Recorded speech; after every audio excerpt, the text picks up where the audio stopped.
one challenge, and you still want to be careful what you wish for by Jeffrey Archer. And guess I'll do 25 minutes this time, or even less. Feel so worn out, so I don't think I'll survive 30 minutes. You get.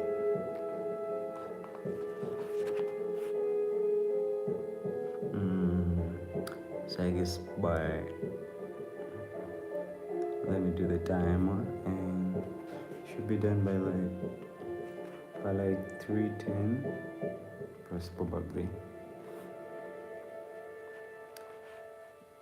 You will need to play your one trump card, said Martinez after Fisher had told him the details of what had happened at the board meeting. And what might that be? You're a man, and there isn't a publicly listed company in the country that you're a man, and there isn't a publicly listed company in the country that has a female chairman. In fact, few even have a woman on the board. Emma Clifton makes a habit of breaking the mold, Fisher reminded him. Maybe so, but can you think of any of your fellow directors who might not be able to stomach the idea of a woman chairman? No, but I don't know that Knowles and Ascot voted against women being allowed inside the clubhouse of the Royal Wyvern Golf Club on the match days. Then let them know how much you admire their principled stand, and that you would have done the same had you been a member of the club. I did, and I am, said the major. Then that's 2 votes in the bag. What about the admiral? After all, he's a bachelor. A possibility? I remember he abstained when her name was first put up as a board member. A possible third, but even if they did back me, that's still only 3 votes, and I'm fairly certain the other 4 directors would support Miss Clifton. Don't forget, I'll be appointing 2 more directors the day before the meeting is due to take place. That will give you 6 votes, more than enough to tip the balance in your favor. Not if the Barringtons were to take up all the other places on the board. Then I would still need another vote to be certain of victory. Because if the result was a tie, I'm fairly sure Buchanan would give his casting vote to Mrs. Clifton. Then we'll need to have another director in place by next Thursday. Both men fell silent until Martinez said, "Can you think of anyone who has a little spare cash? Remembering how cheap the shares are at the moment, and who wouldn't under any circumstances want Miss Clifton to be the next chairman of Barrington's?" "Yes," said Fisher without hesitation. "I know someone who detests Emma Clifton even more than you do, and she's recently been awarded a life before settlements."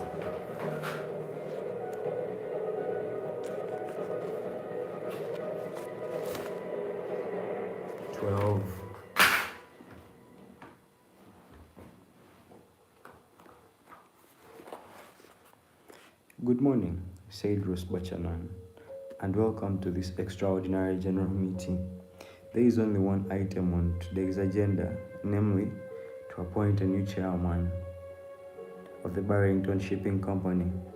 I would like to open by saying that what a privilege it's been to serve you as the chairman for the past 5 years, and how sad I am to relinquish that post. However, for some reasons, I do not need to rake over again. I feel this is an appropriate time to stand down and allow someone else to take my place. My first responsibility," he continued, "is to introduce those shareholders who have joined us today and who are entitled to vote at an EGM, as set out in the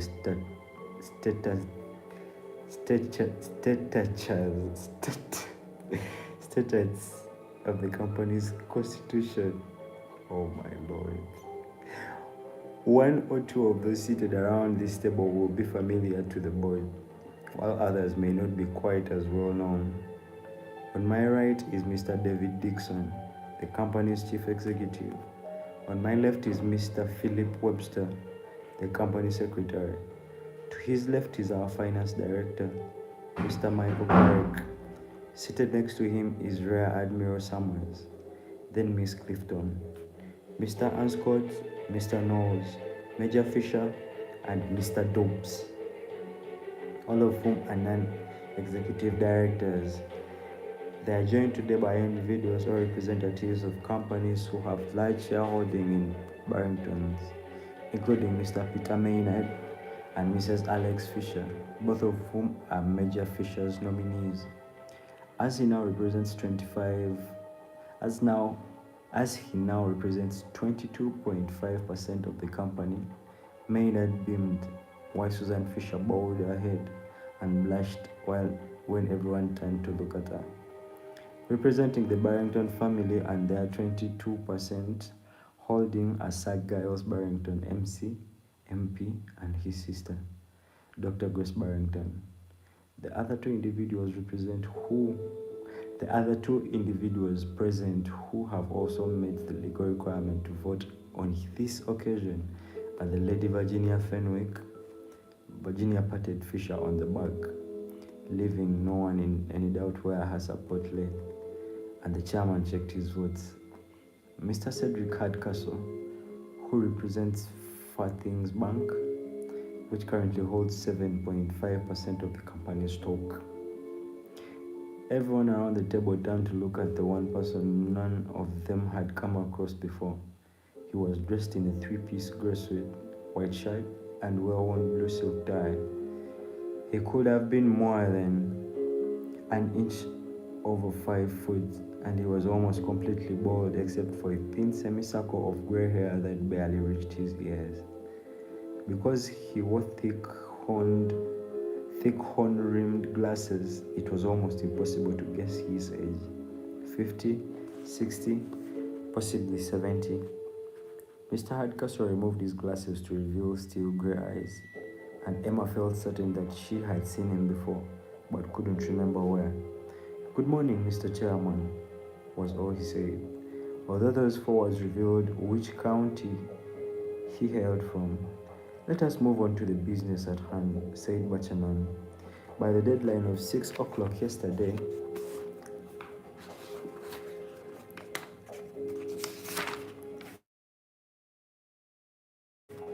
evening, candidates allowed their names to be put forward as prospective chairmen. Mrs. Emma Clifton, who is proposed by Sir Giles Barrington, MC, MP, and seconded by Dr. Grace Barrington, and Major Alex Fisher, proposed by Mr. Anscott and seconded by Mr. Knowles. Both candidates will now address the board on how they see the future of the company. I call upon Major Fisher to open the proceedings. Fisher didn't move from his place. I feel it would be cautious to allow the lady to speak first, he said, giving Emma a warm smile. "How kind of you, Major," replied Emma. "But I am quite happy to abide by the chairman's decision and allow you to go first." Fisher appeared to be a little flustered, but quickly recovered. He shuffled his notes, rose from his place, and took a long look around the table before he began to speak. "Mr. Chairman, members of the board, I consider it a great privilege even to be considered as a candidate for chairman of the Barrington Shipping Company. As a Bristol man born and bred, I've been aware of this great company all my life, its history, its tradition, as well as its reputation, which has become a part of Bristol's great seagoing heritage. Sir Joshua Barrington was a legendary figure, and Sir Walter, whom I had the privilege of knowing, Sir Walter, whom I had the privilege of knowing. Emma looked surprised, unless knowing her grandfather meant bumping into him at a school speech day some 30 years ago, was responsible for taking this company public and building its reputation as one of the leading shipping institutions, not only in this country but around the world. But sadly, that is no longer the case, partly because Sir Walter's son, Sir Hugo, was simply not up to the job. And although our present chairman has done a great deal to restore the firm's reputation, a series of recent events, not of his making, had led to a lack of confidence among some of our shareholders.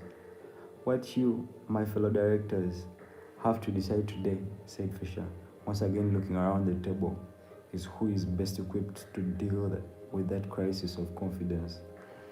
Given the circumstances, I feel I should mention my credentials when it comes to fighting battles. I served my country as a young lieutenant at Tobruk, described by Montgomery as one of the bloodiest battles in history. I was lucky enough to survive on that onslaught. When I was decorated in the field, Gaius put up his head in his hands. He would have liked to tell the board what had really happened when the enemy had appeared over the North African horizon, but he knew it wouldn't help his sister's cause. We are reading off Be Careful What You Wish For by David Archer, and this is the 5th day. So in case you're catching it like right now, I already did like the first 4 days. Of this book, and I guess I'm remaining on like this day, this night, and then a couple of more other nights. But yeah, we're still reading off, and this is like the 12th chapter.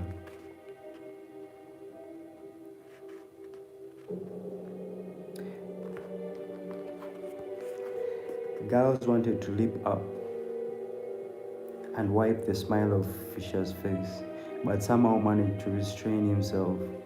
So I think I can say with some conviction that I have experienced both triumph and disaster, and to quote Kipling, have treated those two impostors just the same.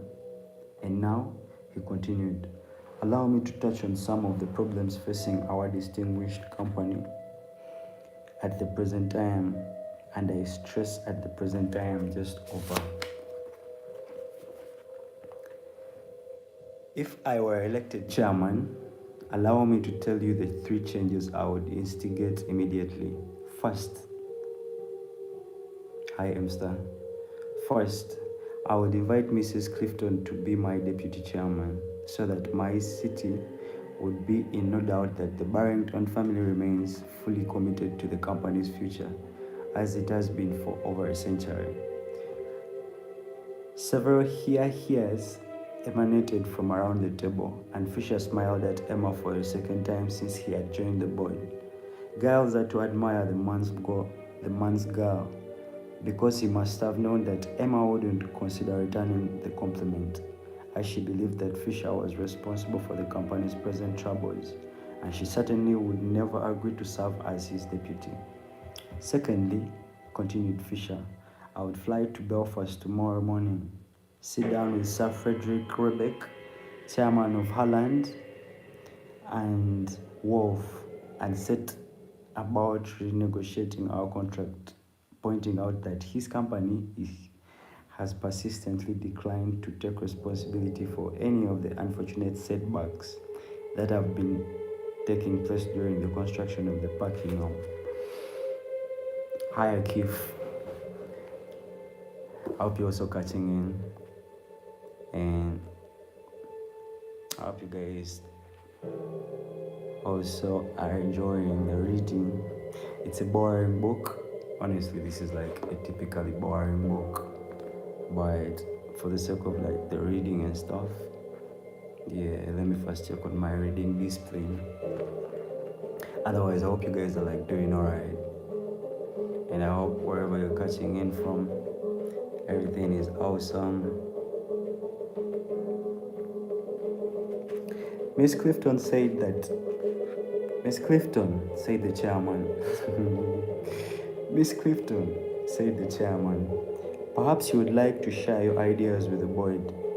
Emma rose unsteadily to her feet as Grace gave her a thumbs up sign, making her feel like a Christian slave about to be thrown to the lions. Mr. Chairman, let me begin by saying that you see a reluctant candidate standing before you today. Because if I had a choice, you would remain as chairman of this company. It was only when you decided that you had no alternative but stand down that I even considered taking your place. And for continuing the tradition of my family's my and oh my god and continuing the tradition of my family's long association with this company. Let me begin by confronting what some board members may well consider my biggest disadvantage: my sex. Shit.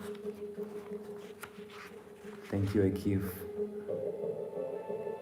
This remark caused an outburst of laughter, some of it nervous, although Susan Fisher looked sympathetic. I suffer, Emma continued, from being a woman in a man's world, and frankly, there is nothing I can do about it. I appreciate it.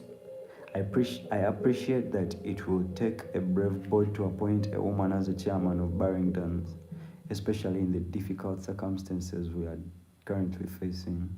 But then, courage and innovation are precisely, but then, courage but then courage and innovation are precisely what this company needs at the present time. Barrington stands at a crossroads, and whoever you select today will have to choose which signpost to follow. As you know, when the board decided last year that we should go ahead with the building of the Buckingham, I opposed the idea and voted accordingly. So it is only fair that I should let the board know where I currently stand on that issue. In my opinion, we cannot consider turning back, because that would spell humiliation and possibly even oblivion for the company. The board took its decision in good faith, and we owe it to our shareholders not to walk away and blame others, but instead to do everything in our power to make up any lost time and to ensure that we succeed in the long term.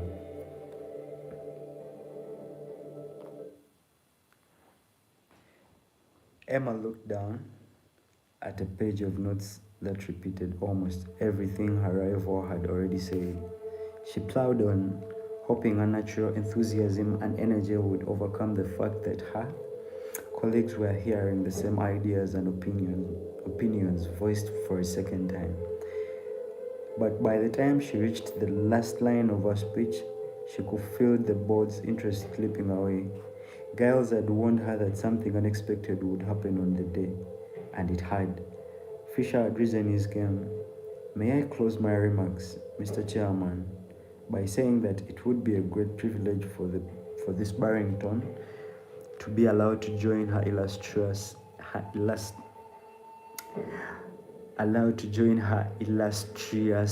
forebears and chair the board, especially at a time when the company faces such real difficulties.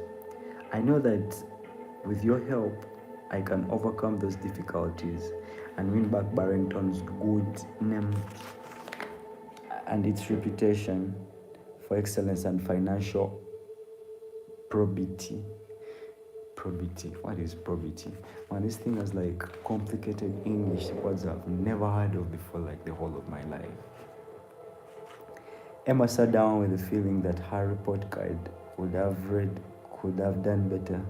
She just hoped that Giles was right about another of his pronouncements, although all of the people around the table would have already decided how they were going to vote long before the meeting had been called to order. Once the two candidates had pleaded their case, it was the board members' turn to offer their opinion.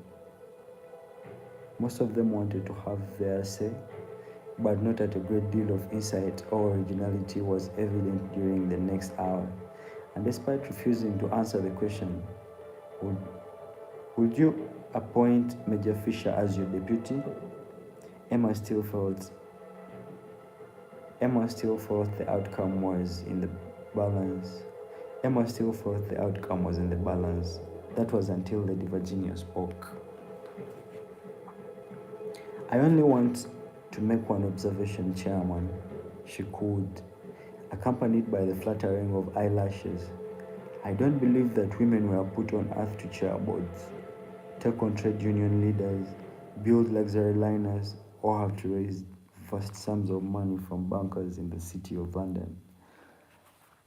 Much as I admire Miss Clifton and all she has achieved, I shall be supporting Major Fisher, and I only hope that she will accept the Major's generous offer to serve as his deputy. I came here with an open mind, willing to give her the benefit of the doubt, but sadly she has not lived up to my expectations. Emma had to admire Virginia's nerve. She had clearly memorized every word of her script long before she had entered the room, rehearsing even the dramatic pauses. Yet somehow she managed to give the impression that she had never intended to intervene until the last moment when she had been left with no choice but to deliver a few off-the-cuff remarks. Emma could only wonder how many of those seated around the boardroom table had been fools. Certainly not Giles, who looked as if he could have strangled his former wife. Only two people had not offered an opinion by the time the Lady Virginia. Only two people had not offered an opinion by the time Lady Virginia resumed her seat. The chairman, cautious as ever, said, "Before I call for a vote, I wonder if Mrs. Fisher or Mr. Hardcastle would like to make a contribution." "No, thank you, Mr. Chairman," Susan Fisher blurted out, before once again bowing her head. The chairman glanced toward Mr. Hardcastle. "It's kind of you to ask, Mr. Chairman." "It's kind of you to ask, Chairman," Hardcastle replied. "But I only wish to say that I have listened with great interest to all the contributions, and in particular to those of the two candidates, and that, Lady Virginia, I have made up my mind who I shall be supporting." Fisher smiled at the Yorkshireman. "Thank you, Mr. Hardcastle," said the chairman. "Unless anyone else wishes to make a further contribution, the time has come for the members of the board to cast their votes." He paused for a moment, but no one spoke. The company secretary will now call out each name in turn. "Please let him know which candidate you support." I will begin with the executive directors," said Webster. "Before I invite the rest of the board to cast their votes, Mr. Buchanan, I will not be supporting either candidate," Buchanan said. "However, should the vote result in a tie, I will, as is the chairman's prerogative.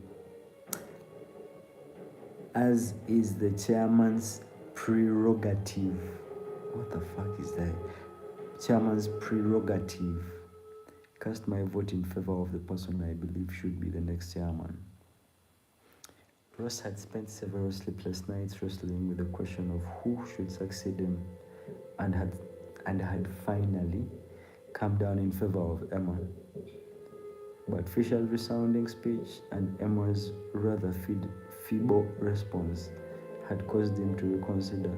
He still couldn't bring himself to vote for Fisher, so he had decided to abstain and allow his colleagues to make the decision. Nevertheless, if the vote resulted in a tie, he would have to reluctantly support Fisher. Emma couldn't hide her surprise and disappointment at Ross's decision not to vote. Fisher smiled and drew a line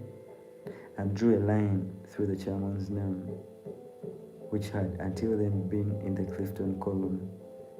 "Mr. Dixon, Mrs. Dixon," said the chief executive without hesitation.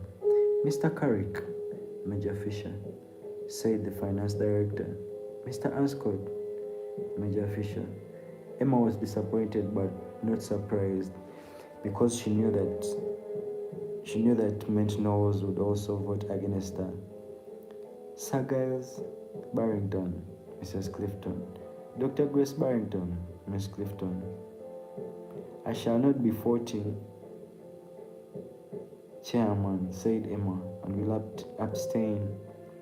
Fisher nodded his approval. Mr. Dobbs. Miss Clifton, Lady Virginia Fenwick, Major Fisher. Major Fisher? I shall vote for myself. This is my right, said Fisher, smiling across the table at Emma.